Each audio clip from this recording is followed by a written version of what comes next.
The night was heavy and cold. The wind moved slowly across the dry land, carrying strange whispers through the trees. An old well stood at the edge of the village, broken stones around its mouth, moss growing between the cracks.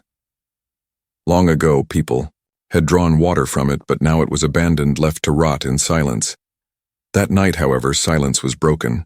From deep inside the well came a sound, a cry. It was not the cry of an animal, not the voice of a child, but something in between. The voice trembled with pain, full of fear, yet begging for mercy. An alien woman had been thrown inside by cruel hands.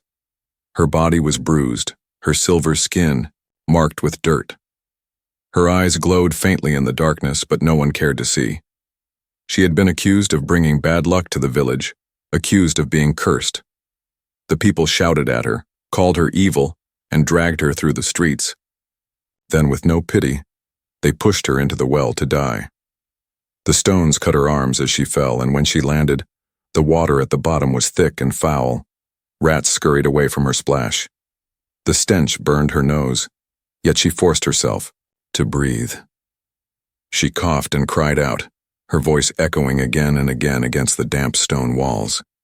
She screamed until her throat was raw, until her body shook with weakness. But above, the villagers were already gone. No one waited, no one cared. Her cries carried through the night. Hours passed, yet still she called for help. She shouted in her own language first, strange words that no human could understand. Then, desperate, she tried the human tongue she had learned long ago. Her words were broken, but her meaning was clear. Please help me, I don't want to die. Far away, in a small house built near the edge of the fields, a human man woke from his sleep. He sat up, rubbing his eyes, listening. At first he thought it was just the wind, or maybe a fox crying in the distance. But as the sound came again, clearer, he felt a shiver crawl down his spine. This was no animal. It was a voice filled with pain. The man's name was Thomas. He was a farmer, a man who lived alone after war and famine had taken his family. His days were spent in silence, working the soil, caring for his animals, fixing broken tools. He had learned to survive without company, learned to ignore the loneliness that followed him like a shadow. But tonight the loneliness was broken by that cry. He stood by his window, staring into the black night. The sound came again, carried by the wind. A voice crying for mercy, for life. His heart beat faster. Every instinct told him to stay inside, to close the shutters, to return to sleep. Trouble was not his friend, but something deep within him refused to ignore the call. The villagers often spoke of the cursed well. They said shadows moved near it, that strange figures sometimes appeared at night. Children were warned to stay away. Grown men avoided it even in daylight. Yet now Thomas could hear the voice clearly, coming from that very place. He lit a small lantern, the flame flickering as the wind pressed against the glass. He grabbed his coat and stepped outside. The ground was damp, the air sharp with cold. His boots pressed into the mud as he walked slowly toward the edge of the village. Every step filled him with doubt, but still he moved forward. The cries grew, louder as he neared the well. His hands trembled as he raised the lantern. The circle of light fell upon the broken stones, and at first he saw nothing. Then as he leaned closer, the faint glow of two eyes stared back from the darkness below. The sight froze him. It was not human, not fully. The eyes were larger, shining faintly like stars. The skin, though covered in dirt, looked silver in the lantern light. Hair long and tangled floated in the dirty water. And then came the voice again, weak but clear. "Help me, please." Thomas staggered back, his breath catching in his throat. Every story he had heard as a child returned to him. Aliens were dangerous, they were cursed, unclean. Some said they were thieves, some said they carried strange sickness. Yet here before him was not a monster. Here was a woman, drowning in filth, crying like any human would. For a moment he did nothing. His heart pounded, his mind full of fear. But as he watched her struggle, her hands reaching weakly toward the stone wall, something inside him shifted. He had seen pain before. He had seen his own family suffer and die while others turned away. He knew what it meant to be left with no one. And now he was the only one who had heard her. The woman's voice cracked, her strength fading. She slipped deeper into the water, her arms falling limp.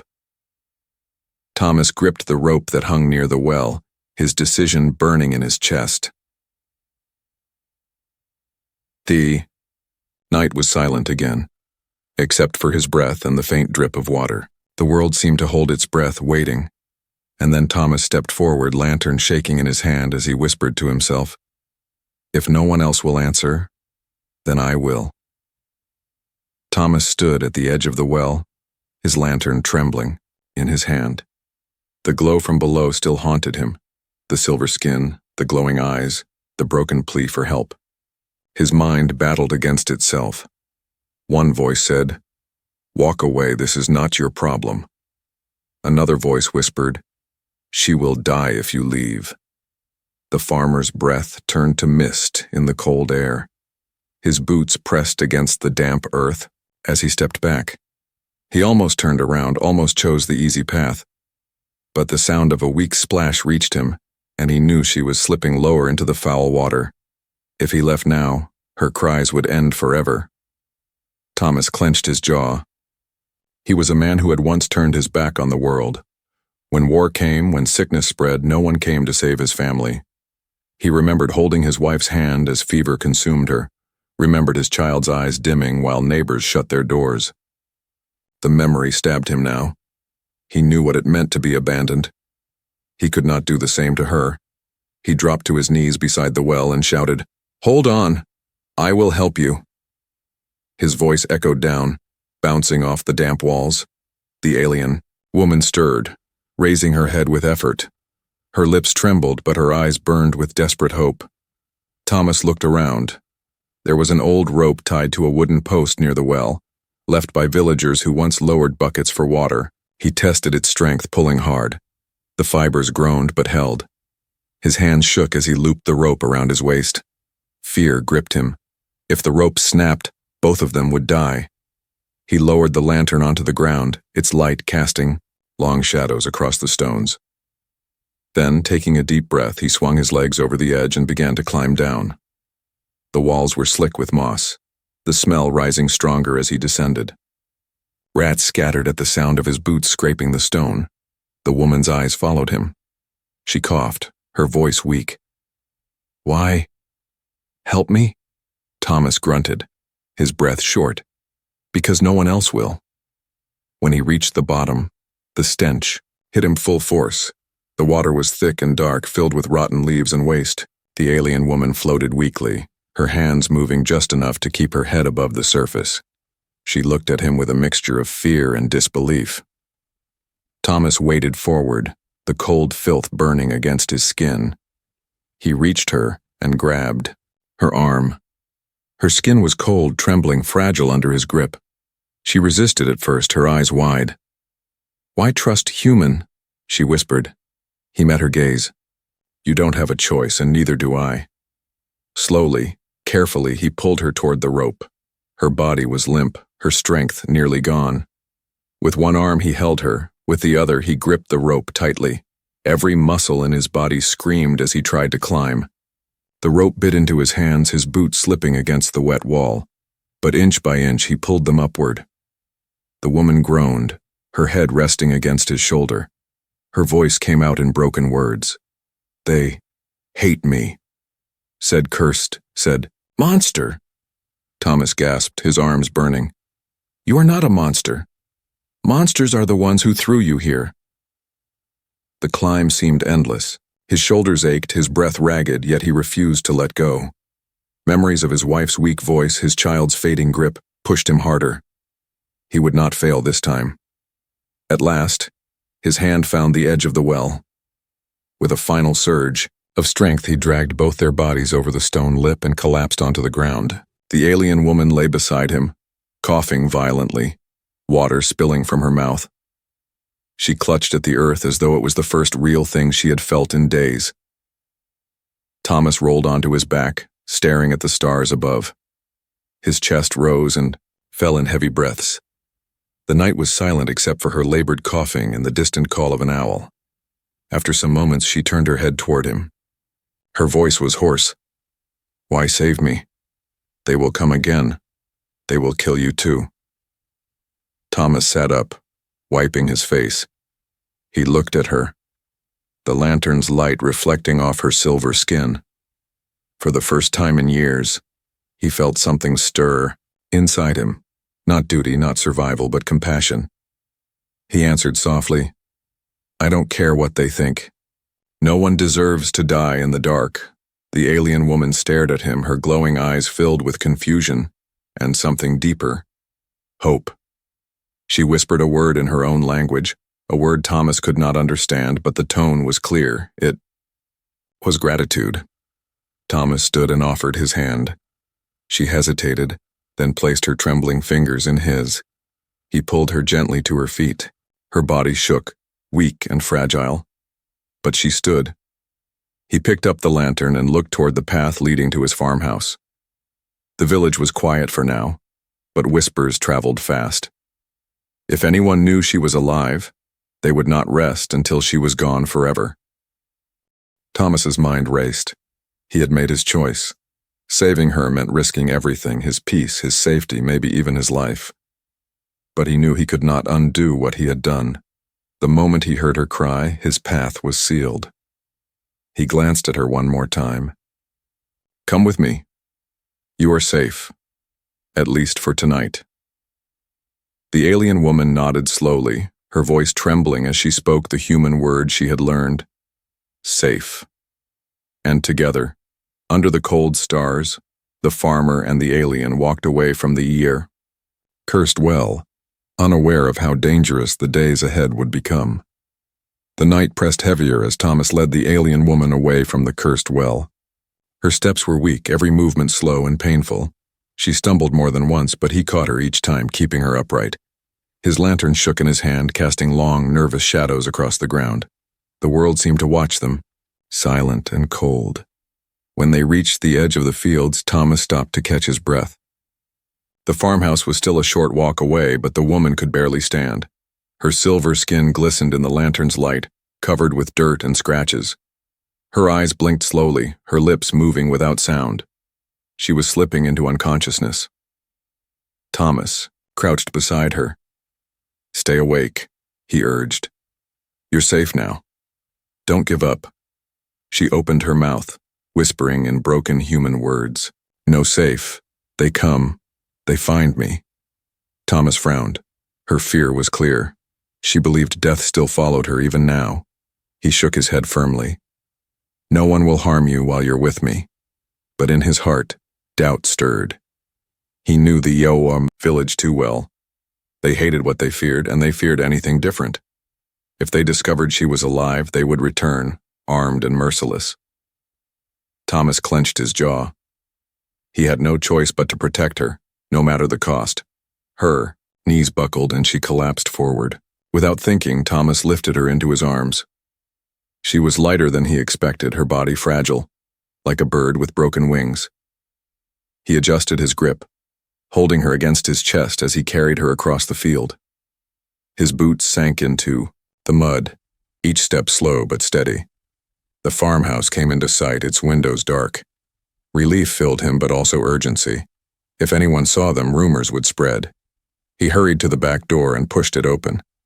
Inside, the air was warmer, filled with the faint smell of hay and old wood. He laid her gently on a small bed near the fire. Thomas lit more lamps, filling the room with soft light.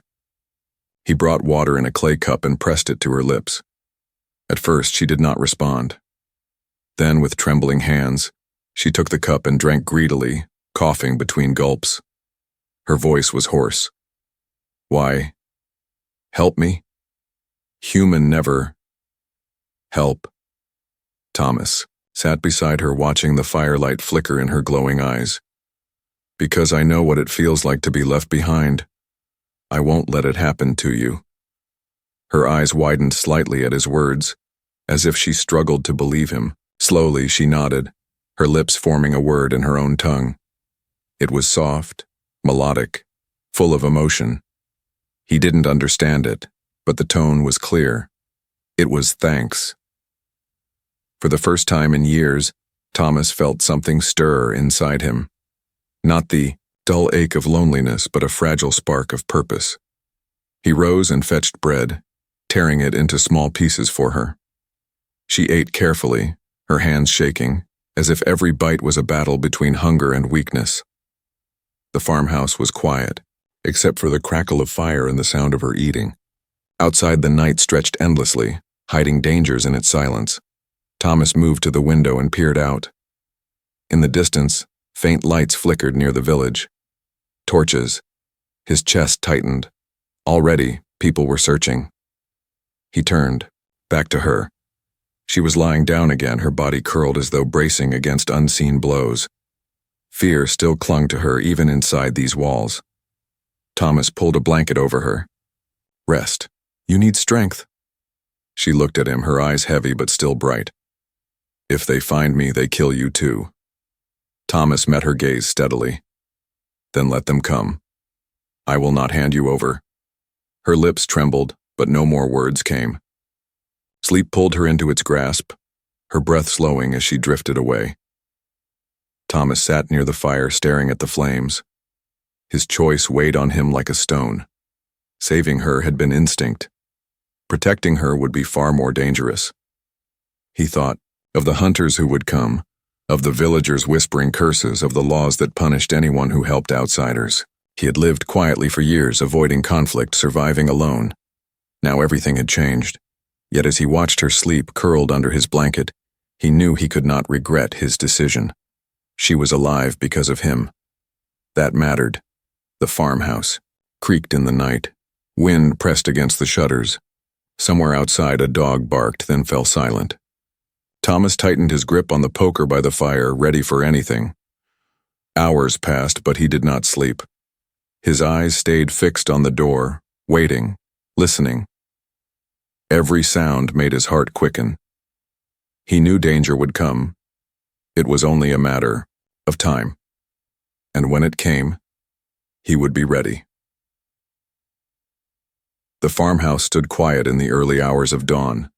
Thin lines of light crept through the cracks of the wooden shutters, painting pale streaks across the floor.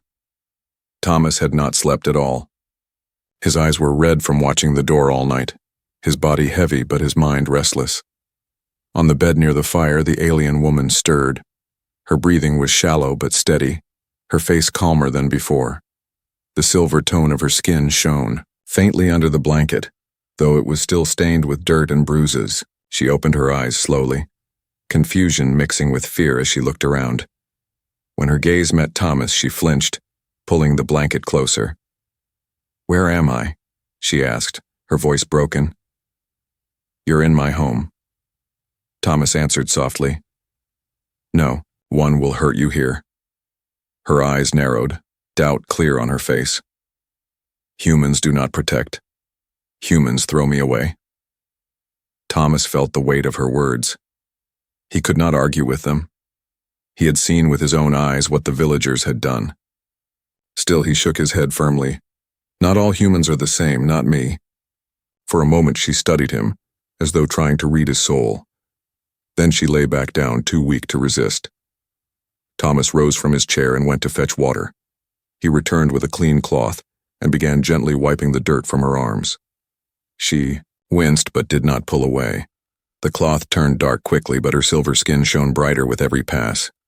"You need food and rest," he said. "Strength will come back slowly." She closed her eyes, whispering something in her own language. The words were soft, musical, carrying sorrow but also trust. Thomas did not understand, yet somehow he felt the meaning. Outside, the world was waking. The faint sound of voices drifted from the village, carried on the wind. Thomas stiffened. He moved to the window and peeked out. Small groups of people walked the fields, carrying tools and baskets. Some looked toward the farmhouse, their faces grim. Rumors were spreading fast. He stepped back, his chest tight. They would search soon. Turning to her, he spoke firmly. "You cannot be seen. If they find you, they will not stop until you are gone." Fear flashed in her glowing eyes. "Then why keep me here?" You risk everything. Thomas's face hardened.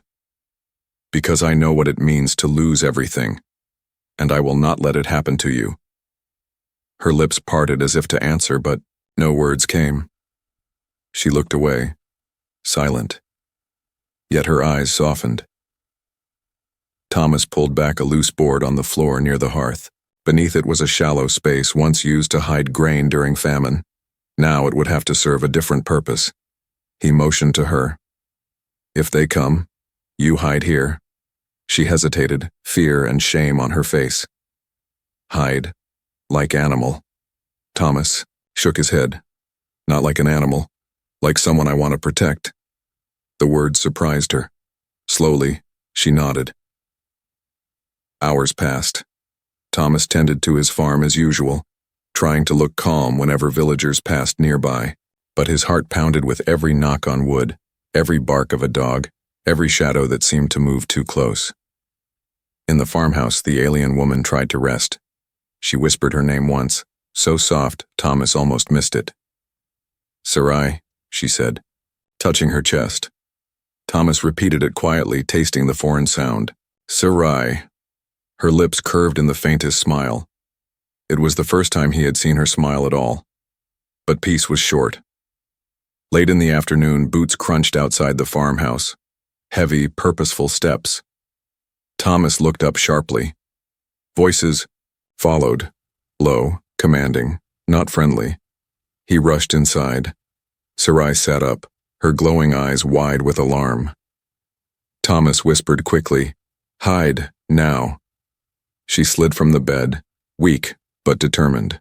Crawling to the hidden space, she slipped beneath the floorboards just as fists pounded on the door. Thomas covered the space, forcing calm into his voice.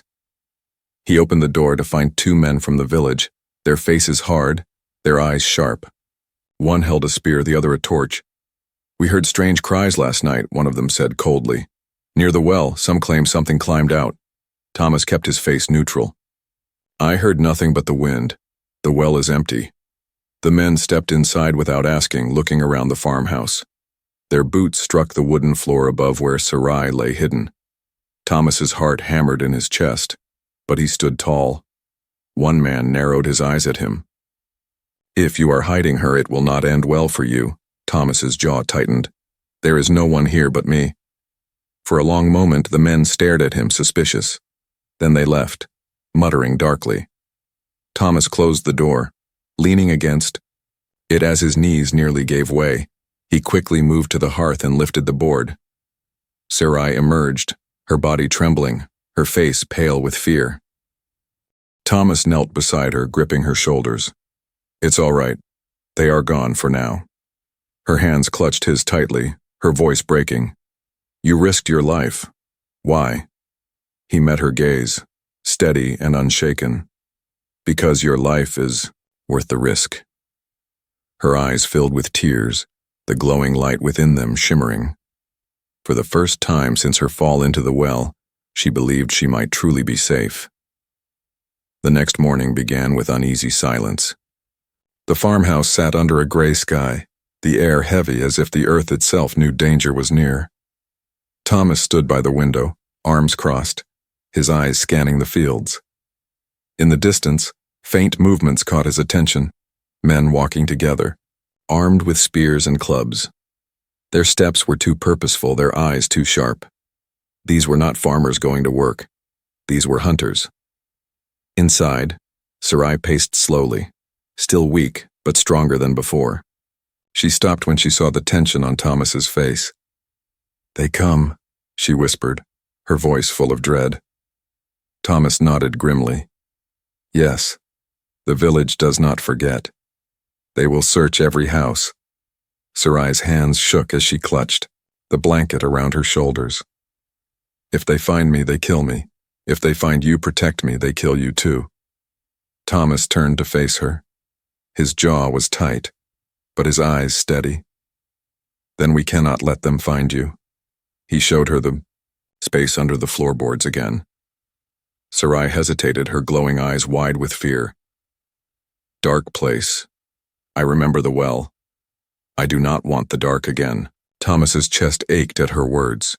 He crouched beside her, speaking gently. This is not the same. In the well you were left to die. Here, you will hide to live. And I will be here the whole time. Slowly, reluctantly, she nodded. He helped her slip into the space, covering it with boards and throwing a rug across to hide the seams. Sarai's faint breathing reached his ears as he straightened just in time. Heavy knocks thundered on the door. "Thomas!" a rough voice barked. "Open up." Thomas opened the door carefully.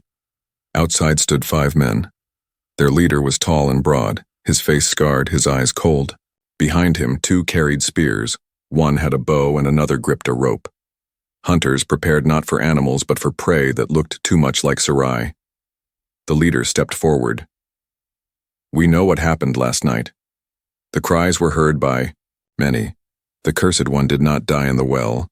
Someone pulled her out. We are searching every house. Thomas's face was calm, but his heart raced. "You waste your time. I heard nothing after the cries stopped. The well is empty." The leader's eyes narrowed. "Then you will not mind if we search." Without waiting, the hunters pushed past him into the farmhouse. Their boots pounded against the wood, each step echoing through the hidden space beneath the floor. Thomas clenched his fists, but forced himself to remain still. One man pulled open cupboards. Another shoved aside blankets. A third inspected the barn outside, his spear tapping the hay. Every second stretched like an hour. Beneath the floor, Sarai's body shook, her glowing eyes staring into darkness, fighting the memory of drowning in the well. The leader watched Thomas closely. "You live alone, farmer. Alone men sometimes keep secrets. What are yours?" Thomas met his cold gaze without flinching. "My secret is simple. I wish to be left in peace." The leader sneered. "Peace does not last when monsters walk among us. If you are hiding her, your blood will mix with hers in the dirt." Thomas's jaw tightened, but he said nothing. His silence was answer enough for suspicion to grow. At that moment, one hunter's boot struck the rug covering the hidden boards. The sound was dull, hollow. He frowned and stomped again. "What's this?" Thomas's heart leapt. He stepped forward quickly. "The floor is old, rotting in places, nothing more." The man raised his spear, ready to lift the rug. But before he could, Thomas's hand shot out, grabbing the edge of the spear. His voice was low, controlled, yet dangerous. "You accuse me with no proof. Do not break my floor unless you wish to pay for it." The leader raised a hand, stopping the hunter. He studied Thomas for a long moment, then gave a cold smile. "Very well. But know this, farmer. The cursed one cannot stay hidden forever. When she is found, anyone who stands with her will fall too." With that, the hunters turned and left, their boots thudding against the ground outside as they moved toward the next house. Thomas closed the door slowly, his hands shaking once it was shut. He knelt by the hearth and pulled back the boards. Sarai crawled out, her body trembling, her breath uneven. Tears streaked her silver skin as she whispered, "They almost found me." Thomas placed a steady hand on her shoulder. "Almost is not the same as found. You are safe for now." Her eyes filled with sorrow. "They will not stop. Why you risk everything? I am nothing to them. Why am I something to you?" Thomas met her gaze, his voice firm. "Because no life is nothing. You are not a curse. You are not a monster. You are someone who deserves to live."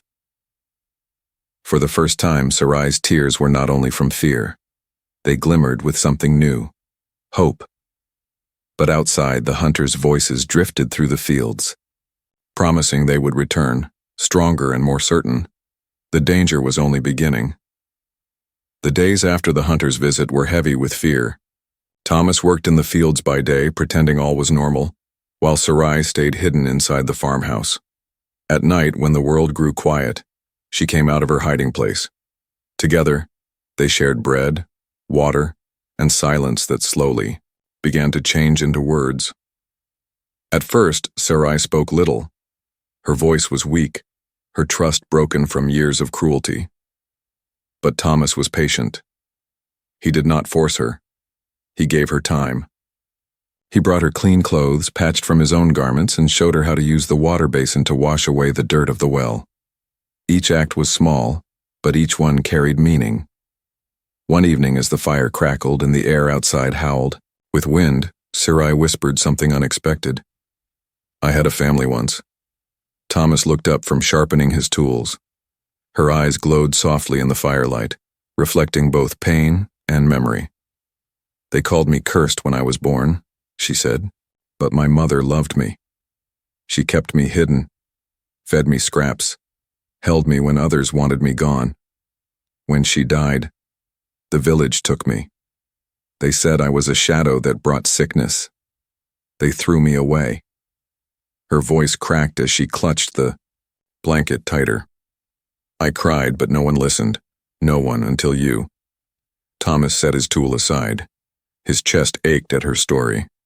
People fear what they do not understand. That fear turns to cruelty. But your life is not a curse. I see you, Sarai. Her glowing eyes lifted to meet his. For a long moment, neither spoke. Then she whispered, "You call me by name. No one has in years." Thomas gave a small nod. "Your name is worth speaking." From that night, Sarai began to speak more. She told him small things. Her favorite fruit from her childhood. The songs her mother hummed. The way the stars looked from her world. Thomas listened carefully, as though every word mattered. In return, he shared pieces of himself. He told her about the farm he once worked with his wife, about the child they lost to sickness, about the silence that had followed ever since. His voice was rough with sorrow, but he did not look away. Sarai reached out once, touching his hand lightly. Her fingers were cool, but the gesture warmed him. "You lost family," she whispered. "I lost family. Alone together, maybe not so alone." The words struck him deeply. For the first time in years, Thomas felt that loneliness ease. As days passed, Sarai's strength returned. She helped in small ways, folding cloth, feeding the chickens when it was safe, carrying water inside. Each act was done quietly, carefully, but Thomas saw the effort. She was not only surviving, she was trying to belong. At night, they sat by the fire. Thomas taught her simple human words, pointing to objects and naming them. She repeated each one slowly, her accent soft but clear. Sometimes she laughed when she made mistakes, and Thomas found himself smiling more than he had in years. One night she pointed at him and said firmly, "Human." Then after a pause, she pointed again and added softly, "Friend." The word caught him off guard. He looked at her, at the fragile but determined figure sitting across from him, and he realized she was no longer just someone he had rescued. She was part of his life now, but danger never disappeared. The hunters came back twice, searching other houses, spreading fear with every visit. Thomas knew it was only a matter of time before suspicion returned to his doorstep. One evening, as they ate bread together, Sarai looked at him with serious eyes. "You risk much for me. Why? You could have stayed safe alone." Thomas set down his bread. His voice was steady. "I was safe, but I was empty. I survived, but I did not live. Then I heard your cry in the dark. Saving you gave me back something I thought was gone, a reason." Her glowing eyes softened. She placed her hand over his, her voice trembling. "Then I will not run. If they come, I will not leave you. If I die with the one who saw me as more than a curse." Thomas's throat tightened. He gripped her hand gently, shaking his head. "No, you will live. We will find a way." The fire burned low, casting shadows across the room. Outside, the wind carried distant shouts, villagers talking of hunts, of fear, of curses. But inside the farmhouse, something stronger grew. Not fear, not despair, but trust. Thomas looked at Sarai, her silver skin glowing faintly in the firelight, her eyes no longer only filled with fear, but with quiet strength. He knew the road ahead was dangerous. He knew hunters would return and the village would not rest until their hatred was satisfied. But for the first time, he was not facing it alone, and for the first time Sarai believed she was not meant to die in darkness, but to live in the light of someone's care. The nights grew shorter and the air colder. Thomas could feel the tension in every sound, every shadow that passed near the farmhouse. He knew the hunters had not forgotten. They waited, watching, ready to strike when the moment came. Sarai sensed it too. She moved quietly, always glancing at the door, always listening for footsteps. Yet in her glowing eyes there was also strength now. She had tasted kindness. She had found trust. And even though fear lived in her, hope lived there too. It was just before dawn when the knock came. Not polite, not hesitant, but heavy, shaking the wooden frame. Thomas rose from his chair, his jaw set. He looked at Sarai, who stood frozen near the hearth. "Hide," he whispered. She shook her head. "No more hiding." Before he could argue, the door burst open. The hunters stormed in, their torches burning, their weapons gleaming. The scar-faced leader stepped forward, his voice sharp like steel. "Enough lies, farmer. We know she is here. We smell her filth. We feel her curse. Give her to us or you die with her." Thomas's chest tightened, but he did not step back. He planted himself between the hunters and Sarai, his lantern casting light on his stern face. "She is no curse. She is no monster. She is under my protection." The room fell into heavy silence. The hunters exchanged looks of disbelief and anger. One spat on the floor. "You shame your kind for this creature? She is not human." Thomas's voice thundered in reply. "She is not human, but she is alive. She suffers. She feels. She deserves life as much as you or me, and if you wish to harm her, you will have to kill me first." Sarai gasped softly behind him, her trembling hand gripping the edge of the blanket. The hunters snarled, raising their weapons. The scar-faced leader sneered. "So be it." They advanced, but Thomas did not move. His heart pounded, yet his feet were steady, his arms firm. He had lived through loss, through loneliness, through silence. He had nothing left to fear, except failing her now. He raised his voice louder than the wind outside, louder than the crackle of the torches. "You call her cursed because she is different. You call her monster because you do not understand. But I have seen true monsters, and they are not her. They are those who throw the weak into darkness." The hunters hesitated. Some shifted uncomfortably, their grips loosening on their weapons. Doubt flickered in their eyes. Sarai stepped forward then, standing beside Thomas. Her voice was soft but clear. "I was thrown away. I was left to die. Only one answered me. Only one saw me as more than a shadow. You call me curse, but who shows mercy? Him, not you." Her glowing eyes shone like fire in the dim light, her trembling body filled with quiet courage. The scar-faced leader growled, but he could see the doubt spreading among his men. His sneer faltered. "This changes nothing. She will bring ruin." Thomas took a step closer, his face inches from the leader's. "The only ruin here is hate.